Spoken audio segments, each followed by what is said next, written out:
Good morning, this is Faith at Faith and Books. It's early on a Sunday morning. Now in May I have been doing my Mays for Magazine, the Catholic Sunday edition of the Integrity Magazine, which I forgot to bring out. But I just didn't get to that this Sunday, so next Sunday is the 31st, and I think I'll wind up the Mays for Magazine event by focusing on Integrity Magazine. But today I just felt like doing a review of Tarka the Otter, which I just finished yesterday morning. But first, in my own head, I'm trying to figure out what I'm going to do for the rest of May. And so I'm going to do a quick reading update. But before I do that, I just got up, and I don't know, what time is it right now? It's like 6:40 or something like that. I got up and look at all those strawberries. I feel like I have to go pick them early because we have blue jays. Last year it was chipmunks. I haven't noticed any chipmunks this year, although they might be there. I've seen holes in the ground. But there's this very handsome pair of blue jays that have discovered our strawberries. And so, you know, a lot of them get wasted because, well, they're not wasted, the birds are enjoying them, but we find half-eaten strawberries in the garden. But aren't these beautiful? And these aren't even all of them. I just couldn't reach some of them. I need the 4-year-old to go to the back of the strawberry patch because it's hard for me to get there. I'm just too, it needs to be, we need to make a little lane or something that I can walk through. You can't really, the strawberries have spread, so it's not easy to get to them. You have to have little feet to climb through and not actually step on the plants to get the strawberries in the back. Anyway, I'm always so pleased that we're growing these. And these are nice big ones. And we've got a lot. We can have those for breakfast. So that's exciting. So the other thing I was thinking about was just the COVID-19, because our area now is leading the country in cases and deaths. And, you know, now we actually know people. Like my nephew-in-law has it, and my youngest daughter's best friend has it. So it feels like it's circling in on us while the rest of the country is opening up. It feels like it's getting more severe here. And so it's really kind of scary. And yesterday, I just happened to notice somebody on Facebook or something said that there have been 71 deaths in Maine from COVID. There's been 326 just in my county as of yesterday. That just boggles my mind that my husband's convinced that if you're in a highly populated area, and we're the biggest county in Virginia, and we're in the DC metropolitan area, so it's a very populated area. But also just the cool weather. I mean, it's Memorial Day weekend, and I'm wearing a turtleneck. And it's crazy how cool it's been. Yesterday, it did get up into like the low 70s, so it was nice in the afternoon. But it's just been a very cool May, and I think that might have something to do with it, and I can't wait for it to warm up a little bit. But anyway, so update from my reading. So today I'm going to read the next installment in the Ida Tarbell's History of the Standard Oil Company. So that's on my reading list for today. And I have to catch up with Alba at Seriella. We're reading this together, and she got ahead of me because I put it aside for various reasons. Life is pretty crazy here, to tell you the truth. So I'm going to read that today. I'm planning on having a nice afternoon of just reading. This morning I'm going to read this. I've decided for my maybe mid-rosh, I just want to chill out, not feel pressure to get stuff done by the end of the month. So since I was already reading Purgatory for my classic spin, which must be done by, or not must, but the challenge is to read it by June 1st. And I've been reading both, so it's really, really enjoying it. But it's slower going. So that's going to be my midrash, and then this is my nonfiction, and I'm enjoying this too. But I want the time to just savor it, so I'm probably not going to be done by the end of May, because I'm just reading it really slowly and underlining things, and it's very. I mean, it's not a lot, but what's written is very dense, and so I'm enjoying that too, but I want to take my time and savor it. So, so that's what I'm going to do for maybe Midrash, and I doubt I'm going to be done by the end of May.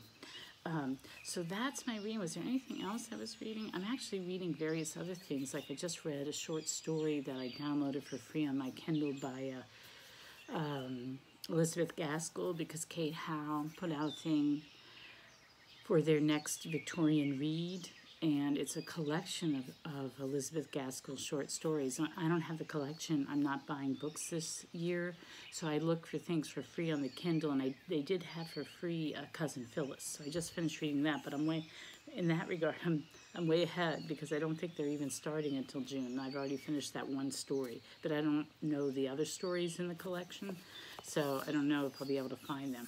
But I did enjoy Cousin Phyllis. And then last night, because I always have to have a Kindle read, I also finished Hospital Sketches, so I'm ahead on that one too. That's the Louisa May Alcott 2020 challenge. And I finished that early, but I'm not going to review it until the 29th. That's when the reviews come out for that.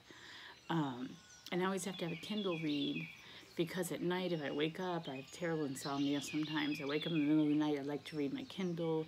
Or if I'm sitting by the 4-year-old when he's going to sleep at night, because his mother's now working at night, I need my Kindle, and I had finished my Kindle reads. Hospital Sketches was on the Kindle, and then before that it was the Eagle Against the Sun book.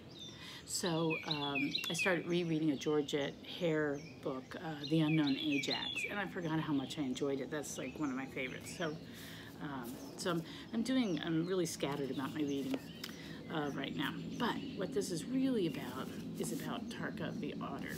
So this was a book that was sitting on my shelf for years. I have no idea how I acquired this book. And because of the A Year of Reading One's Own challenge, I picked it up in May as a nature reading. And then there just happened to be I wanted it to be a nature read-along, but that didn't work out. But there happened to be Springathon. So that was 2 weeks in May. I think it ended the 17th, and I had not finished this. But because this was slower reading.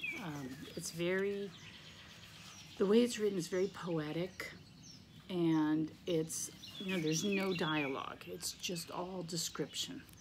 And it's kind of stream of consciousness, very dense, very poetic. There's a lot of colloquialisms or words that come from the Devon dialect. So like every other sentence there'd be a word that I wouldn't really know what it meant. But it was very poetic and very evocative.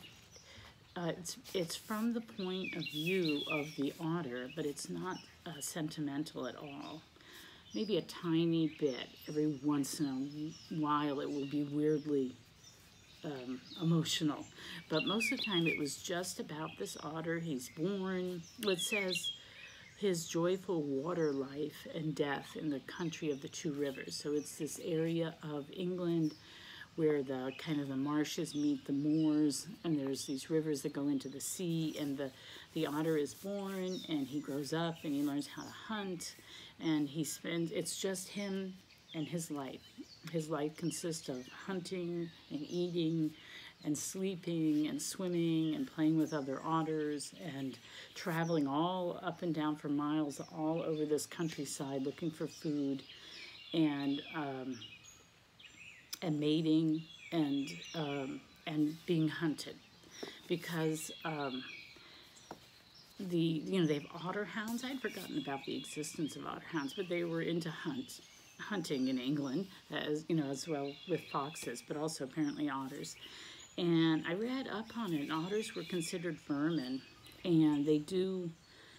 And he doesn't sugarcoat anything. I mean, the otters do go in and they try to, eat all the farmer's ducks, or they do go and if there's a bunch of fish trapped in a pool, they'll just wantonly kill them all, just for fun.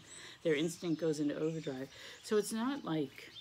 I mean, you could see why the men were, saw them as vermin, but it's completely unsympathetic to men. All the men are seen like from the distance, from the point of view of the otter, and when describing them, you know, they're all really rough. They drink, they beat their dogs, they leave trash everywhere. You know, there's empty automobiles and old junk left in rivers and, you know, along the banks and that sort of thing. It's a dark book. It's about, you know, survival is brutal, and so there's a lot of brutality, even on the part of the otter, you know.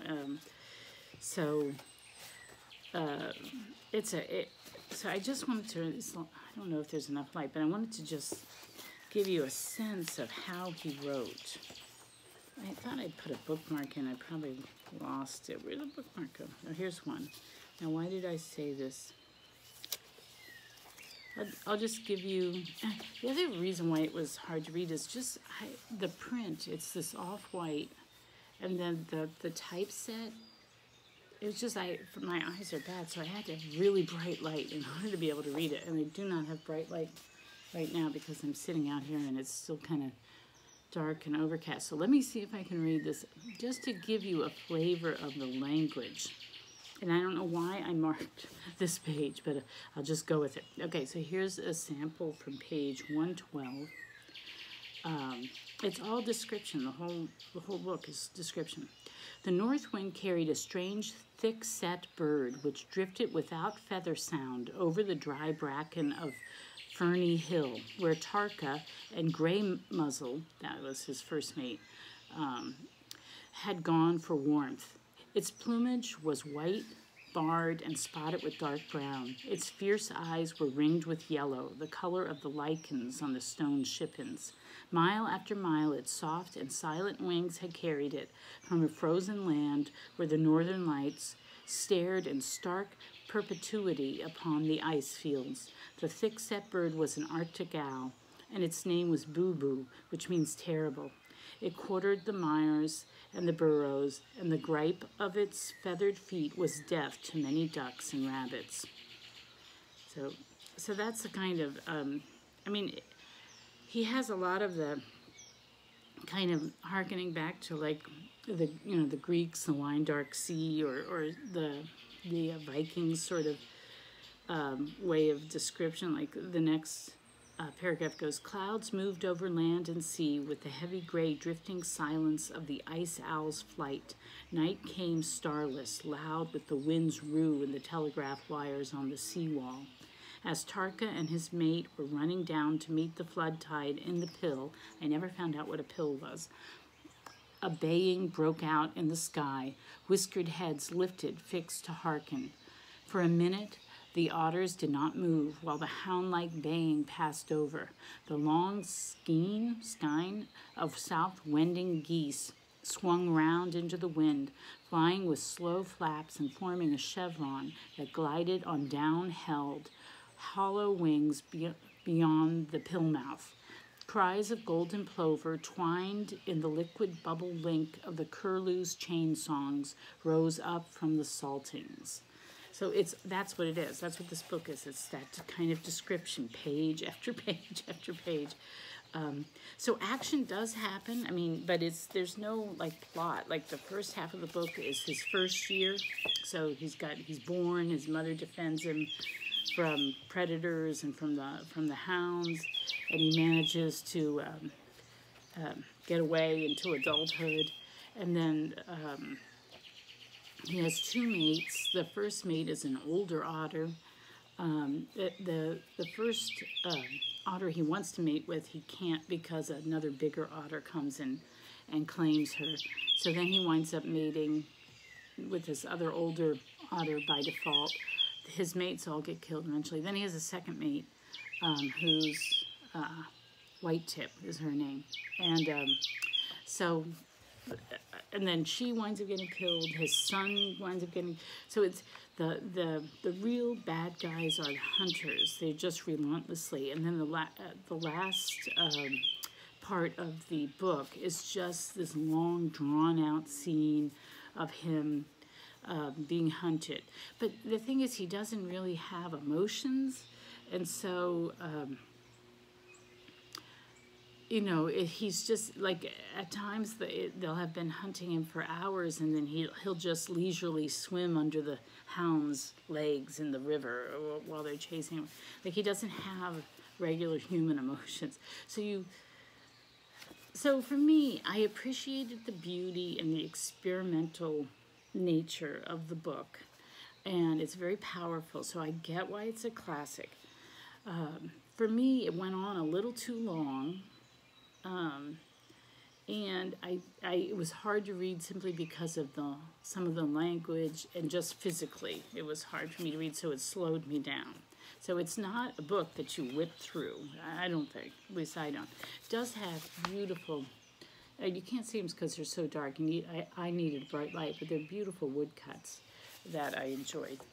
So I'm glad that I read the book. I don't think I'll ever read it again. They're like Henry Williamson. There's a society of people who really love his writing. He wrote a bunch of books set in the same setting. In fact, you can go to England. They have a Tarka trail where you can ride or walk. You can ride your bike or walk the trail of the different places that are described here. Man does not come off as good. Life is brutal. There's lots and lots of skulls and skeletons that the otters play with and that the countryside is littered with. And then every once in a while, Henry Williamson, I think, sort of interposes himself, just very oddly. You'll be reading description after description of what the otter is doing, and what the countryside looks like, and what the seasons are like, and everything in very beautiful language. And then all of a sudden, he'll interpose some strange thing for a couple of sentences that sort of his presence. Like, at one point, a strange man comes down into a cave and sees the seals that are taking shelter in the cave. Or another time, all of a sudden, and I should have marked that part. All of a sudden, for one paragraph, it's first person singular, somebody talking. It's just, I think it's what you would call experimental. And this was written in 1923, so I think they were playing with literature at that time. Isn't that when James Joyce and all those people? I've never been attracted to that era of writing.